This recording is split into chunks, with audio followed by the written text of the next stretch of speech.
স্বপ্ন দেখে ইউরোপ, ভাবনা ইউরোপ। মাটির তলে দিয়ে যদি সুযোগ থাকে যাবে, জাহাজের মধ্যে করে যদি ফানির মধ্যে এটার ভিতরে ড্রামের ভিতরে মাছের ড্রামের মধ্যে ঢুকিয়া যদি ইউরোপ যাওয়া যায়, হেতে হেন যাবে। কথা বুঝি, তার জীবনের টার্গেট, স্বপ্ন, সাধনা। একবার আমি একজনের দেখছি ইউরোপ, এক সত্যি কথা, আমার শায়েখ আল্লামা মুফতি মুশতাকুন নবী কাসিম হুজুরের কাছে আইছে, এ বেটা তাবিজের লেগে। কি তাবিজ? ইউরোপ যাওয়ানোর জন্য। আগে তাবিজ আছে হুজুরের সামনে, আমিও আছিলাম, এখান থেকে এই পর্যন্ত, এখান থেকে এই 22টা তাবিজ, 22 জন বড় বড় পীর বুজুর্গর থেকে তাবিজ লইছে ইউরোপ যাওয়ানোর জন্য। কিন্তু তাবিজের মেয়াদ শেষ, মগর ইউরোপ হেবড়ার কহালে জোটে না। শেষ 23 নম্বর তাবিজের লেগে আইছে আমরা হুজুরের কাছে, আমার শায়েখ আল্লামা মুফতি মুশতাকুন নবী সাহেব। আমিও বসা, হুজুরে আগে বলছে, কয় এডি দিয়ে তো হইছে না, যাইতে পারছেন না? কয় না হুজুর। কয় তাহলে এডি কাটেন, খুলেন। মানে এই 22টা খুলে লাগবে, এটি যেহেতু মার গেছে, এটি লাগাইয়া রেখে লাভ কি? কথা বুঝি, মেয়াদ নাই। এগুলি খোলাইছে, খোলাইয়া তার হাতে দিয়া ওই বাড়িতে আমরা যেখানে খানা খাইছি ওই বাড়িতে একটা ছোট্ট কুয়া আছে। হুজুর বলছে, আপনি এই 22টা তাবিজ দিয়ে আগে কুয়া থালাই আয়। হুজুর হে বেড়া গিয়া ফালাইছে। এরপরে আসছে আর হুজুর হে বলছে, লা হাওলা ওয়ালা কুওয়াতা ইল্লা বিল্লাহ, এটা পড়বেন সকাল সন্ধ্যা 6 তাসবিহ, সুবহানাল্লাহ 100 বার, আলহামদুলিল্লাহ 100 বার, আল্লাহু আকবার 100 বার, লা ইলাহা ইল্লাল্লাহ 100 বার, সাল্লাল্লাহু আলাইহি ওয়াসাল্লাম দুরূদ শরীফ 100 বার, আস্তাগফিরুল্লাহ ওয়া আতুবু ইলাইহি ইস্তিগফার 100 বার পড়বেন। এইভাবে আমল ধরায় দিছে। এরপরে গেছে না গেছে আমি আর জানি না, কিন্তু প্রশ্ন হইল, আপনি বলেন ইউরোপ যাওয়ার জন্য একটা মুসলমান এই 22টা তাবিজ লাগাইছে, তার জীবনে কত বড় সাধনা। আল্লাহ আমাদেরকে মাফ করে দেন। আমরা অনুরোধ করছি, আল্লাহ তাআলা কোরআন স্পষ্ট বলছে, আমার আলো যে পায়, আমি যার দিল খুলে দিয়েছি ইসলামের জন্য, সেই সফল, আর বাকিরা গোমরাহ, বাকিরা ব্যর্থ, বাকিরা দুর্বল। অতএব ইসলাম যদি পছন্দ না হয়, কোরআন যদি পছন্দ না হয়, নামাজ পড়তে যদি মন না চায়, আখিরাতকে ভালোবাসতে যদি ভালো না লাগে, আল্লাহর কসম ভাইয়া আপনি কিংবা আপনার পরিবার ব্যর্থ, ব্যর্থ, ব্যর্থ। আল্লাহ আমাদেরকে ইনসাফ দান করেন, বিবেক দান করেন, বুঝ দান করেন। এতটি মেকআপ পাউডার লাগাইয়া 8-7 কাপড় পরে হাস্যরসে যে বাহিরে যাইতেছে, আপনি বাপ, আপনার মাথায় এতটুকু বিবেক নাই মায়ের বাবার, যে আমার মেয়েটা কারে দেখাইতে যাইতেছে, আমার মেয়েটাকে যারা দেখবে, রাস্তার যেই লম্পট হারাইয়া মতে যেই অসভ্য যুবক, ওই জানোয়ার আমার মেয়েটাকে নিয়ে কি কল্পনা করবে? যে আল্লাহ এই মেয়েটারে রাবেয়া বসরি বানায় দেন, এটা ফোলাটা দোয়া করবো, ঠিক না? আহ, হাসি দিয়া উড়াই দিয়েন, হাসি দিয়া উড়াই দিয়েন না বাপ। বললাম না, প্রজন্মকে হেসে খেলে পড়বে, কোনো পরীক্ষা লাগবে না, এমনি সব কিছু বানাবে নিজে। মেয়েটা নিজেই স্কুলে খাটের মধ্যে বসে দেখাবে এভাবে ঘুমায়, এবার উঠতে দেখাবে এভাবে জাগে। কেন এর আগে মানুষ সব ঘুম গেছে না, এই প্রথম হাতে কলমে ঘুমাবে। বুঝেন না? আগে যে স্কুলে ডিমবাজি শিখছে না, এই কারণে আমগো বেড়ি কোনো আগে রাঁধছে না।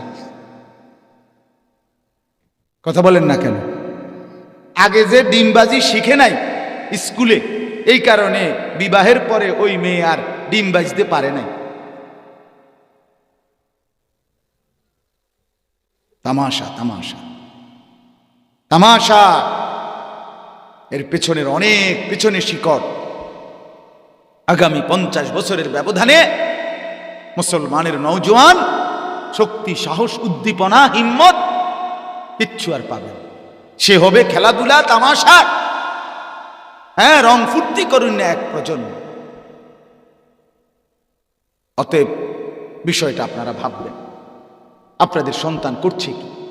প্রতিনিয়ত জিনা, ব্যভিচারের, অসভ্যতার নিত্য নতুন ফর্মুলা পেশ করা হচ্ছে। এই নতুন বুদ্ধিজীবীদের বক্তব্য যে শিশু যারা, তাদের মধ্যে কোনো ছেলে মেয়ে নাই। আপনারা এই সবাই শুনবেন এই কয়দিনের মধ্যে, এই সামনের বছরে শুনবেন শিশু বলতে কোনো ছেলে মেয়ে নাই, শিশু শিশু। শিশুকে ছেলে মেয়ে আলাদা বলা শিশুর অধিকার নষ্ট করা। এখন আন্তর্জাতিক আইনে, বাংলাদেশের আইনও 18 বছরের নিচে সবাই শিশু, এটা জানেননি? কথা কয় না। তাইলে বোঝা গেল 12 বছর, 14 বছর, 13 বছর, 15 বছরের ছেলে মেয়ে, এদের মধ্যে কোনো ছেলে মেয়ে নাই, এরা শিশু। যার সাথে মন চায় থাকবে, শুইবে, খাইবে, ঘুমাবে, হাঁটবে, চলবে, বাধা দিলে অধিকার নষ্ট হবে। জিনা ব্যভিচার কোথায় যাবে বলেন না? অসভ্যতা কোথায় যাবে? ছেলেদের চেহারা এখনই দেখেন, শুধু মোবাইলে উলঙ্গ ছবি আর নর্তকীর নাচ দেখতে দেখতে চেহারা কোথায় গেছে। আপনারা আপনাদের বাচ্চাদের দিকে দেখেন, চেহারার এই দুর্দশা কেন? চোখ ভিতরে ঢুকে গেছে, কপাল কোমর, আরে এই গাল ভাঙ্গা গেছে, এক ওয়াক্ত নামাজ পড়তে মন চায় না, বাবা মা বংশের কোনো ইজ্জতের কোনো ধার ধারে না। আপনি ছেলেটাকে জিগান, বেটা তোর মা তোরে পবিত্র দুধ খাওয়াইছে 2টা বছর, তুই অসভ্য নারী দেখার জন্য? তোর বাবা তোরে 12টা বছর লালন পালন করে বড় করছে, তুই মোবাইলে উলঙ্গ ছবি সারা রাত দেখার জন্য জানোয়ার? এর জন্য বাবার কষ্টের টাকার বিনিময়ে এই আপনি এজন্য মানুষ করছিলেন ছেলেটারে? আপনি এজন্য টাকাগুলো খরচ করছিলেন? যে বাবা আজকে 12টা বছর বিদেশ, যে বাপ আজ 16 বছর বিদেশ, সে কি পরিমাণ ঘাম জড়াইছে এক একটা টাকার জন্য? কথা কন না? 12 ঘন্টা ডিউটি করে, 14 ঘন্টা ডিউটি করে, মাটিতে পড়ে থাকে ডিউটির পরে। কত বাংলাদেশি আমারে বলছে, হুজুর এই টানা 12 ঘন্টার ডিউটির পরে এখান থেকে যে হোটেলে কদূর হাইটা যাবো, শরীরে এই বলটা থাকে না, মন চায় মাটিতে পড়ে থাকে, মাটিতে পড়ে থাকে। আমি এক ছেলেরে দেখছি, পুরা হজ্জের সফরে, ছেলেটা নরসিংদী বাড়ি, এই ছেলে 12 ঘন্টা ডিউটির পরে ওই মক্কা শরীফে এইখানেই একটা পাতলা কম্বলের মতো আছে তার, এটা মোড়াইয়া একখান দিয়ে শুইয়া থাকে। হুজুর যাইয়া ইয়া কুলায় না শরীরে, এনে ফিরে থাকে, কারণ এতটা ক্লান্তি শরীর। কেউ যদি কোনো একটা বার্গার বা এক টুকরা মুরগি টুরগি কেউ খাইতে সময় যায় দেয়, কেউ দিলে এইটা খাইয়া শুইয়া লাই পানি শরীরে দেয়। এইভাবে আজ 11টা বছর কলি যাচ্ছে না, সবগুলো টাকা বাড়ি পাঠায়। সেই টাকা দিয়া ছেলেটা 2 হাতে বাড়িতে মোবাইল টিপতেছে, আর বেচারা এখানে একটা বার্গার খাইয়া রাত কাটায়, আর এখানে জানোয়ারে সারা রাত মোবাইলে ছবি। তার বাপ বিদেশ, অসুবিধা কি? বেডি বাজারে মার্কেটে 2 টাকার মাল 50 টাকা দিয়া কিনা, দোয়ানদারে আইস দিছে, ভাবি নেন, সবার কাছে কি আর দাম কইনি? বুঝেন নাই কথাটা? সবার কাছে কি আর দাম বলিনি? আপনার কাছে না দামটা ধরাই দিছি আপনার, আপনি তো ব্যাক কল। বুঝেন নাই কথা? এইভাবে একদিকে বিবি টাকা নষ্ট করে দিচ্ছে, আরেকদিকে সন্তান টাকা নষ্ট করে দিচ্ছে। আমি আপনাদের কাছে অনুরোধ করলাম, ছেলেরা ভাব তোমাদের কাছে অনুরোধ করলাম, প্রতিদিন এগুলো আমি প্রতিদিনই বলি, এটা আমার রুটিন ওয়ার্ক। আমি মনে করি আমাদের সন্তান, তোমরা বাপ নিজের নিজের ভবিষ্যৎ নষ্ট করো না। তুমি কি পড়ছো এটা তুমি একবার ভাইব। যে পড়ালেখা তোমারে 10 বছরে কোনোদিন আল্লাহ চিনায় নাই, 12 বছর পড়ার পরেও তোমার নামাজ পড়তে মন চায় না, 10টা বছর পড়ার পরেও তুমি মনিব চিনলা না, বানানেওয়ালা চিনলা না, এই পড়ালেখা তোমার শেষ পরিণতি কি হবে? এই জিন্দেগির শেষ গতি কোথায় বাপ? স্বীকার করি বা না করি, আমরা যদি চোখ বন্ধও রাখি অথবা চোখ খুলেও রাখি, আমরা সুখে থাকি আর দুঃখে থাকি, স্বীকার করি কিংবা না করি, আমাদেরকে কবরে যেতে হবে কিনা? কথা বলেন না কেন? সুখের পাহাড়ে যে আছে সেও মরবে, দুঃখের সাগরে যে আছে সেও মরে যাবে, কোনো সন্দেহ নেই। চিরবাস্তবতা আমার বাপ বুঝতে শিখেন। এতটা চূড়ান্ত বাস্তবতা মৃত্যু, এটাকে আপনি পাশ কাটাইবার, আপনি আমার দিকে পাশ কাটাইয়া হেন দিয়া গেলেন গা, আমি দেখলাম না, এটা হইতে পারে, এটা হইতে পারে। আপনি যে হারাম রোজগার করলেন, আজ যে মনে করেন 30 বছরে আপনার অবৈধ ইনকাম কেউ টের পাইল না, হইতে পারে। আপনি দুনিয়াবাসীর থেকে 9-6 করে পাশ কাটতে যাইতে পারবেন, কিন্তু মৃত্যুর থেকে পলায়ন করার কোন সুরত আপনার আমার কারো কাছে কি আছে?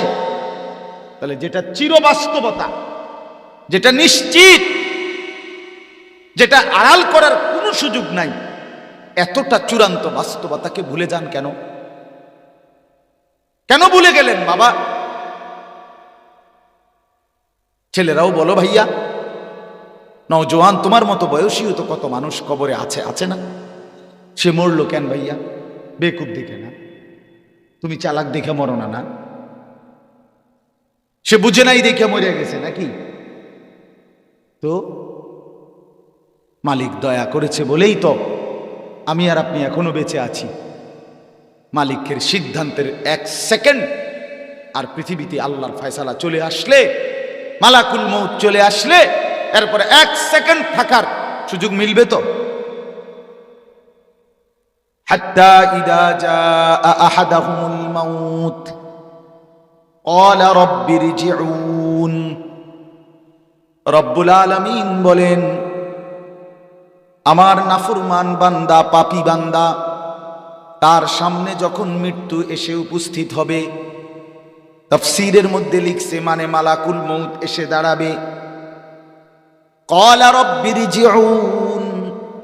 প্রতিটা নাফরমান পাপী তখন বলবে, আল্লাহ আমাকে একটু সময়ের জন্য দুনিয়ায় ফেরত দেন।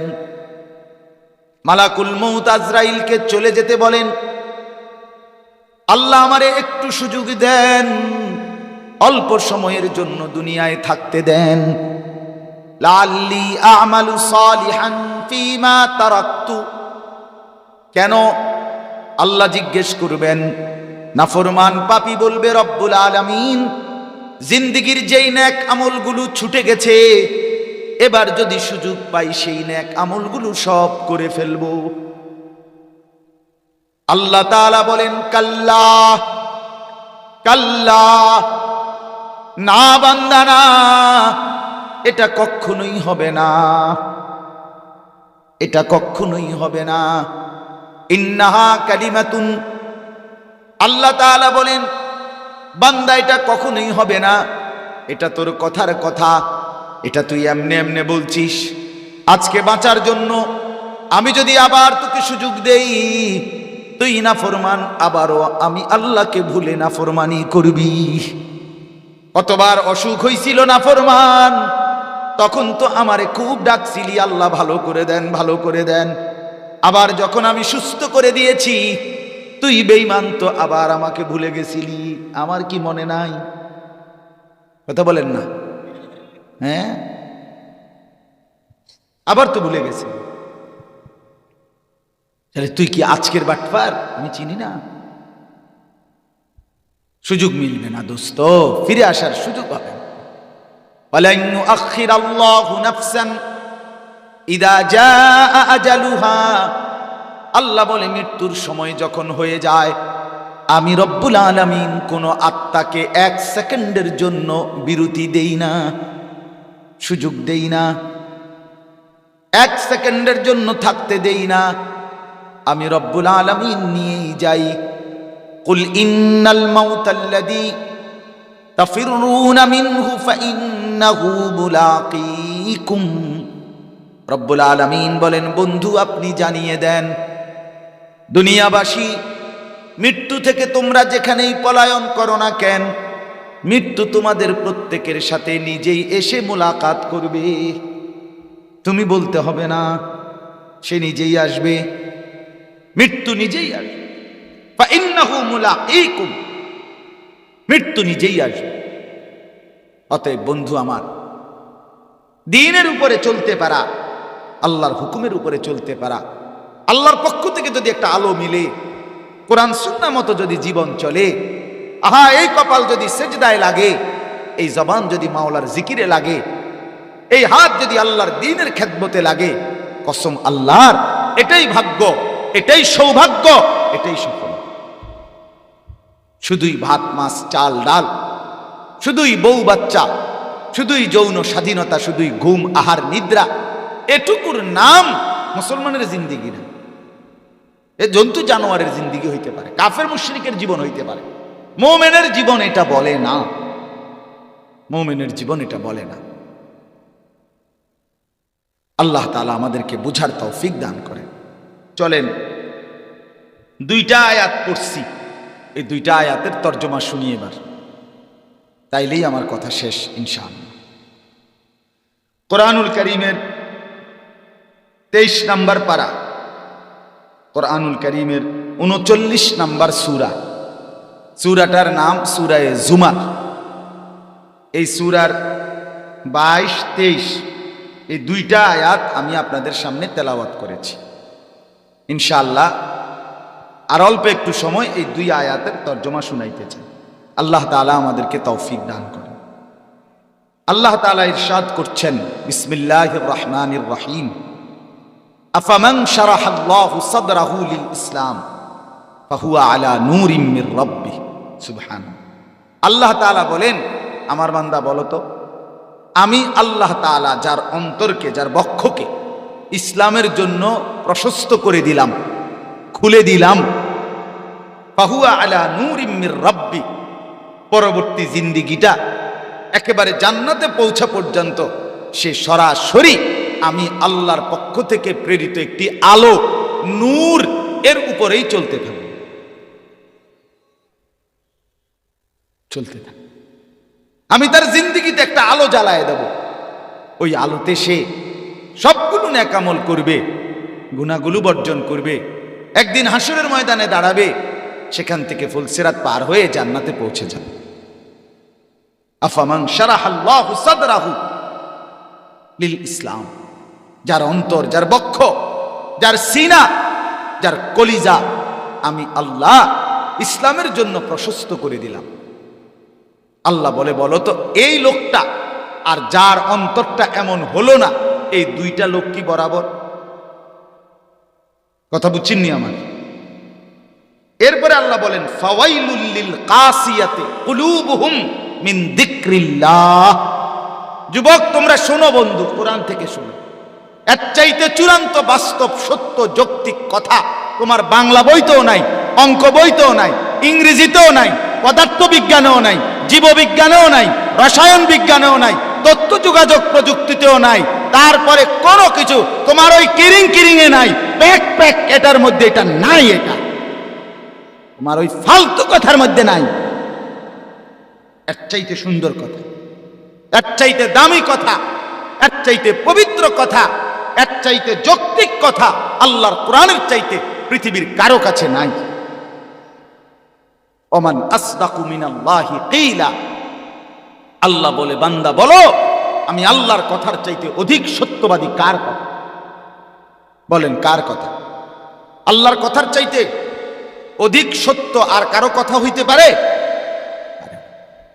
কোনোভাবেই।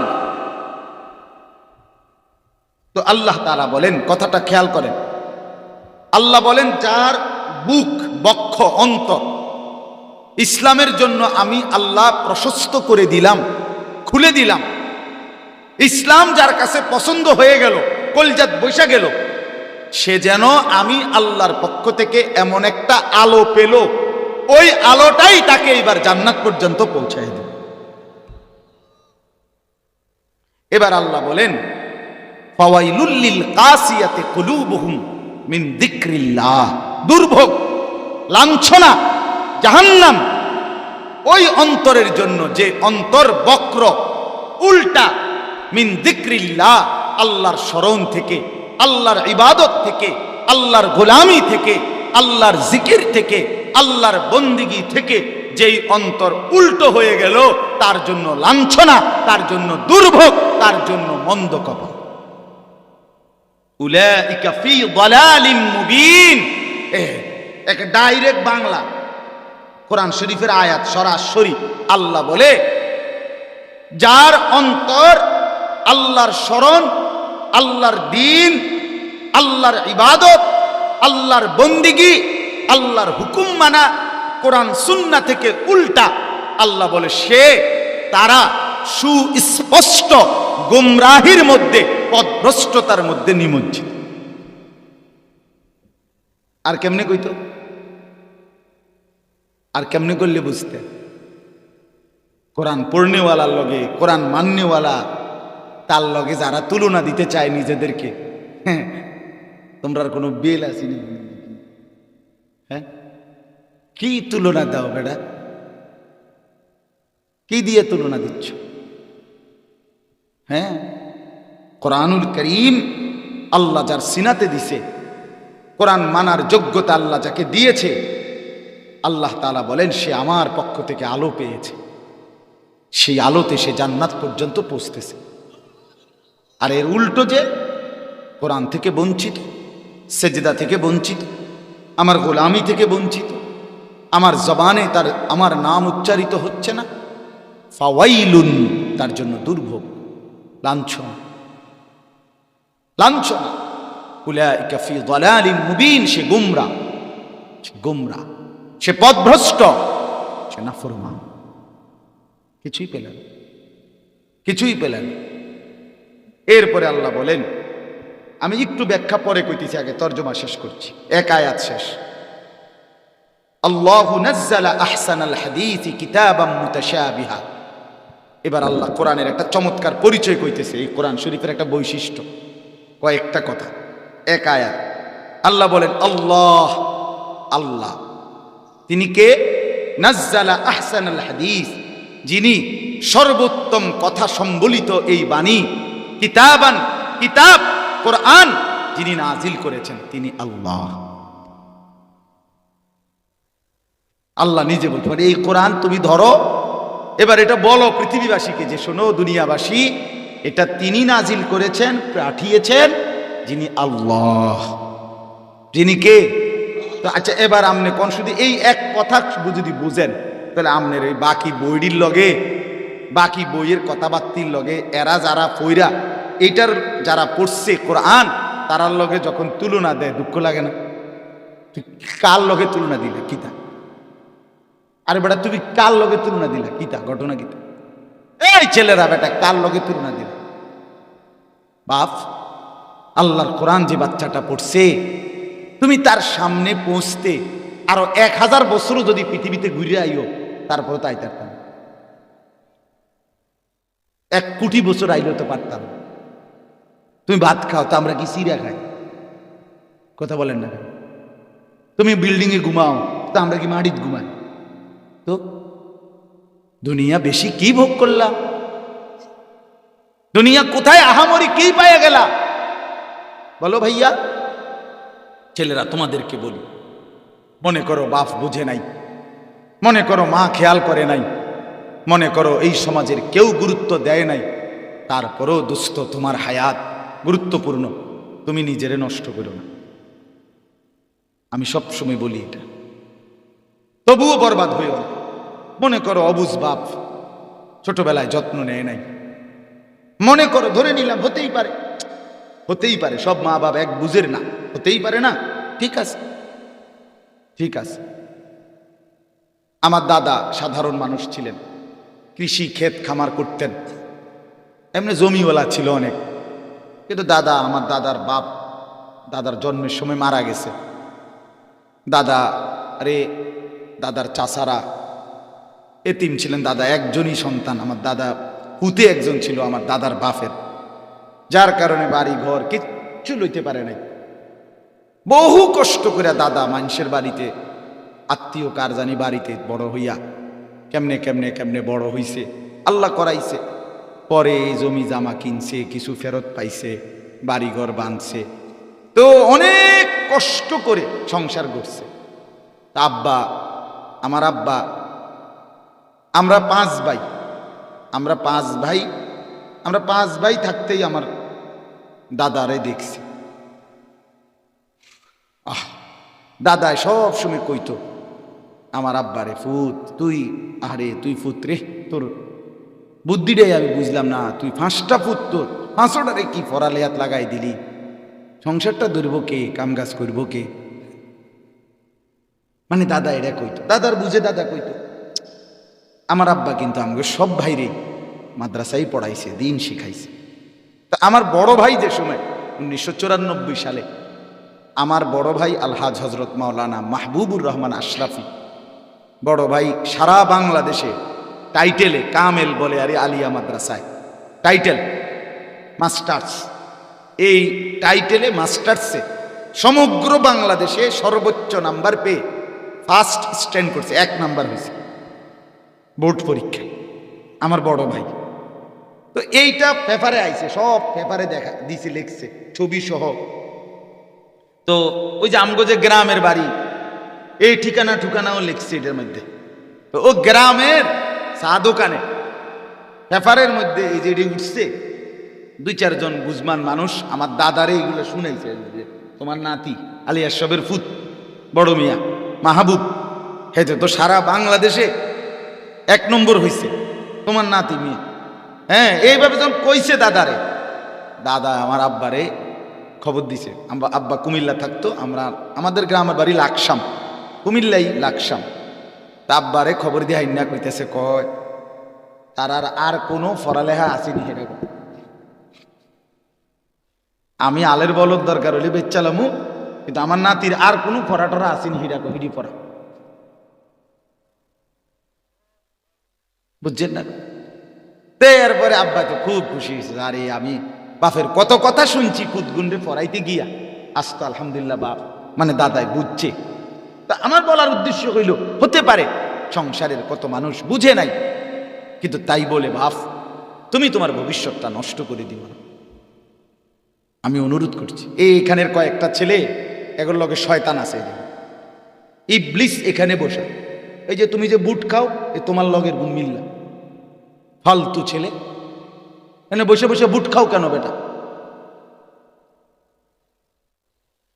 মানে দুষ্ট দেখের এতগুলো মানুষ, কিন্তু এরা এদের ঠাট্টা মস্কারি এটা করেই যাচ্ছে। কিসের মুরব্বী, কিসের হুজুর, কিসের আমরার বান্দরামি, যাতে 1 মিনিট ইবলিস আমগর থেকে আলাদা হইতে না পারে। এই জন্য ইবলিসকে ফাও ধরে বইয়া রায়, তুই যাইছা দোস্ত, এটা অপদার্থ কোথাকার। তোমার পাশে মুরব্বী বসা তুমি দেখো না?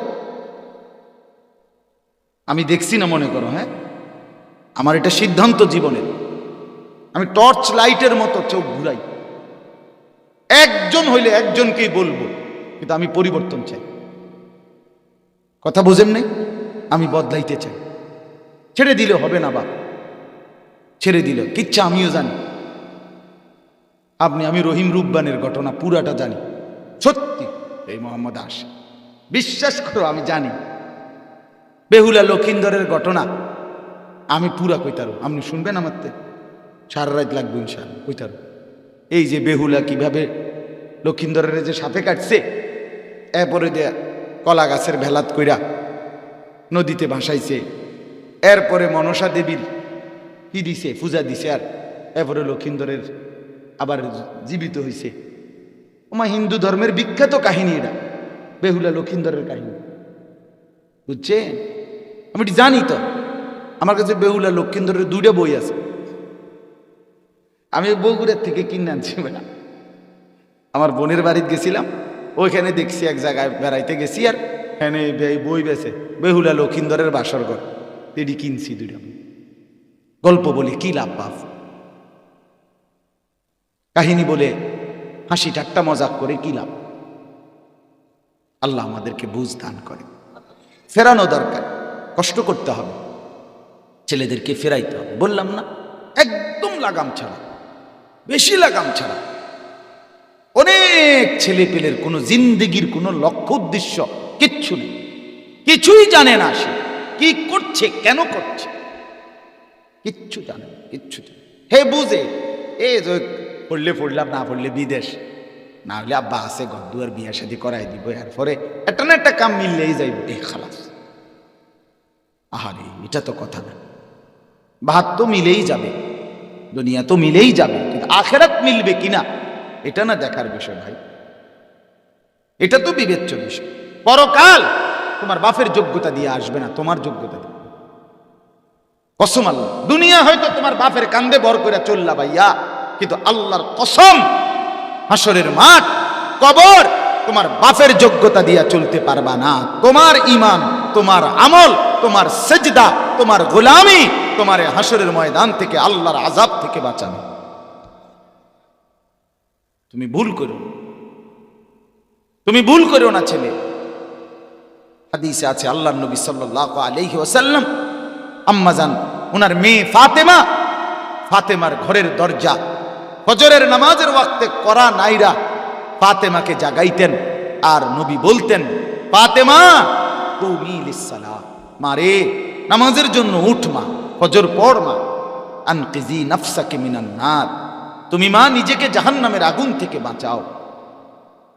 ফা ইন্নী লা উগনি আনকে মিনাল্লাহি শাইআ, নবী বলতেন, ফাতেমা হাসরের ময়দানে মুহাম্মদের মেয়ে এই কথা বললে আমি তোমার কোনো উপকার করতে পারব। ও বাপ, এবারে কন্ত আপনাদের কার ঘরে ফাতেমার চাইতে দামি মেয়ে আছে? ও ভাই বলেন না চাচা, ফাতেমার চাইতে দামি মেয়ে কারো ঘরে আছে? ফাতেমা কে চিনেন? ফাতেমা সে যার বাবার নাম মুহাম্মদুর রাসূলুল্লাহ সাল্লাল্লাহু। ফাতেমা সেই মেয়ে যার মা খাদিজাতুল কুবরা রাদিয়াল্লাহু তাআলা আনহা, যাকে আল্লাহ সালাম দেয়, যাকে জিবরাইল সালাম দেয়। হাদিসে আছে হযরত খাদিজাকে সরাসরি আল্লাহ সালাম দেয়। মুশরিক দুনিয়া ভোগ করে, এটা কোনো আহামরি কিছু না, কিন্তু আখিরাত মিলতে হইলে, মৃত্যু পরবর্তী জিন্দেগি মিলতে হইলে, আল্লাহর সান্নিধ্য মিলতে হইলে, রাসূলের সুপারিশ মিলতে হইলে, জাহান্নামের মুক্তি মিলতে হলে, জান্নাত মিলতে হলে, দোস্ত আমার, বন্ধু আমার, কোরআন ছাড়া ভিন্ন কিছুতে মিলবে না। কোরআন পড়ো নাই, কোরআন শিখো নাই, কোরআন মানো নাই, কোরআন সুন্নাহর আমল জীবনে নাই, অথচ ভদ্রলোক হতে পারে না, উপার্জনকারী প্রাণী হইতে পারে। এই জন্য আজকে রাত গভীরে আমি এই যে কয়জন বাবা ভাই আছেন আপনাদের প্রত্যেকের কাছে একটা বিনয়ের সাথে অনুরোধ, আপনারা আগামী দিনে দেখেন, আবারও বলছি, রাজনীতি করলে হিসাব দিলে হবে না, রাজনৈতিক চিন্তা করলে হবে না। এটা আওয়ামী লীগ বিএনপি না, এটা আমার সন্তান। কথা বলেন না কেন? আমার ছেলে, এটা আমার ছেলে, এটা আমার মেয়ে, এটা আমার বিবি, এটা আমার ঘর। এটা আওয়ামী লীগ বিএনপি না, এটা আমার ছেলে, আমার ভবিষ্যৎ, আমার প্রজন্ম, এটা আমার জেনারেশন। অতএব আপনাদের কাছে বুঝমান প্রত্যেকের কাছে অনুরোধ করছি, আপনারা অবশ্যই আপনাদের এই বর্তমান যারা স্কুলে পড়ে, হাই স্কুল লেভেলেও যারা পড়ে, আপনাদের কাছে আমার অনুরোধ, বাবা আপনারা আপনাদের সন্তানদেরকে অবশ্যই আলাদাভাবে হলেও কোরআন পড়ান। কোনো আলেমের কাছে, কোনো ইমাম সাহেবের কাছে তারে ওযু নামাজ শিখান, তারে পাক পবিত্রতা শিখান, তারে আখিরাত পরকালের কিছু না কিছু, কোনো না কোনো ফাঁকে শিখান। শুধু এই কথার উপরে, এই পড়ার উপরে নির্ভরশীল হইয়া ছেড়ে দিয়েন না, আগামী সময়টা খুব ক্ষতি হয়ে যাবে, খুব ক্ষতি হয়ে যাবে, খুব ক্ষতি হয়ে যাবে। ষড়যন্ত্র অনেক গভীর, ষড়যন্ত্র এখানে না, ষড়যন্ত্র ঢাকায় না, ষড়যন্ত্র বাংলাদেশে না, ষড়যন্ত্রের কলকাঠি আরো পিছনে। কথা বুঝছেন না? এখানেও, এখানে না, এখানে না। রাজনৈতিক হিসাব কিতাব, এটা ভোটের হিসাব না, এটা হলো একটি প্রজন্মকে, মুসলমানের একটা জেনারেশনকে ধ্বংস করে দেওয়ার নীল নকশা, যেটা হয়তো আমরা হয়তো এক্ষুন দেখব না।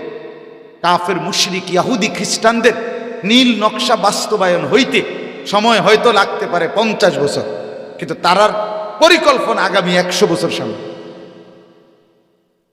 কথা বুঝছে? 1831 সনে, 1831, এখন হইল 1931 সন, এই সময় হইল 100 বছর, 2031 হইলে 200 বছর।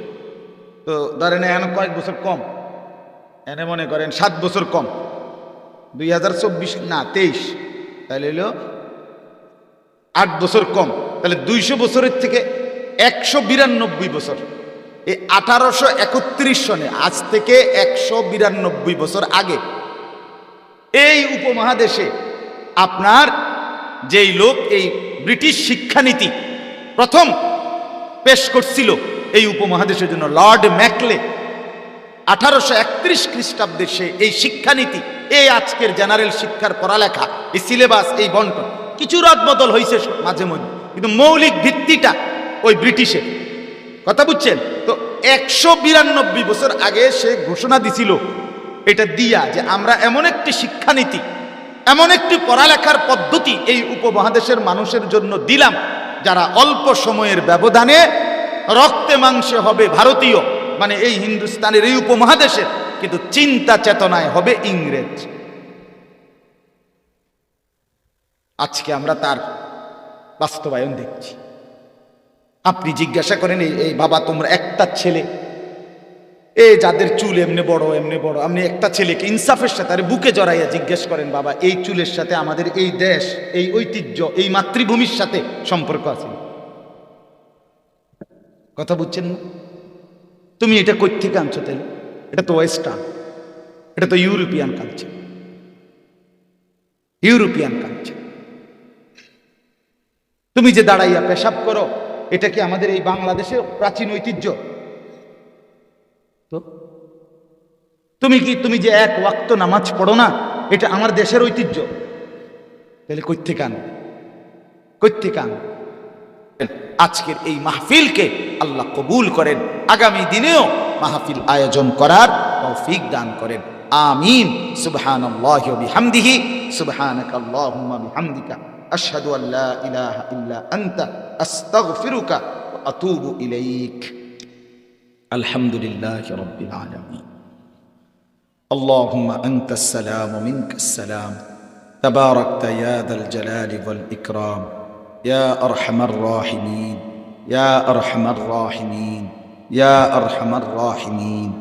রব্বানা যালামনা আনফুসানা ওয়া ইল্লাম তাগফির লানা ওয়া তারহামনা লানাকুনান্না মিনাল খাসিরিন।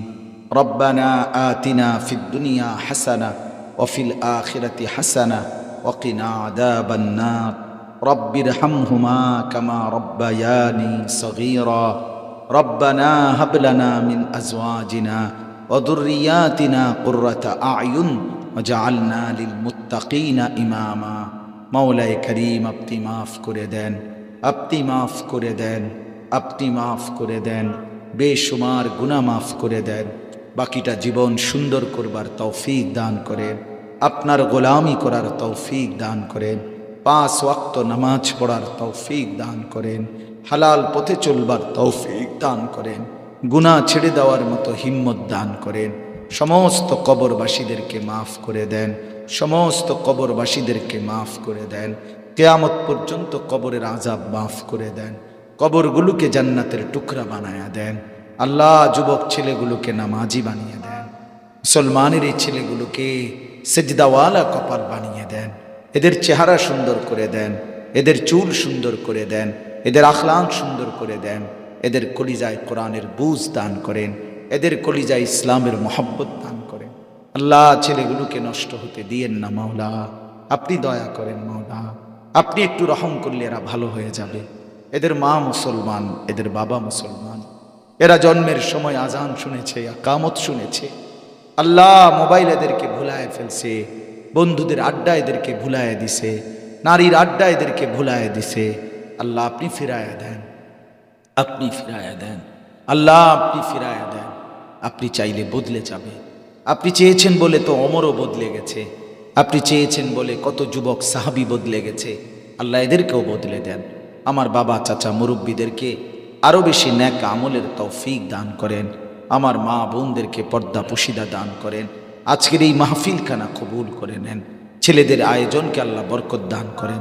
যাদের ফিকিরে মেহনতে, যাদের আন্তরিকতায় এই মাহফিল সাজিয়েছে, আল্লাহ আপনি তাদেরকে কবুল করেন, তাদেরকে এই মাহফিল আরও প্রতি বছর আরও সুন্দর করে আয়োজন করার তৌফিক দান করেন। এলাকার বাবা চাচা মুরব্বীদের দিলে এই মাহফিলের প্রতি ভালোবাসা দান করেন, এরা যেন ছেলেদেরকে উৎসাহিত করতে পারে, বাবা চাচারা যেন ছেলেদেরকে প্রেরণা দেয়।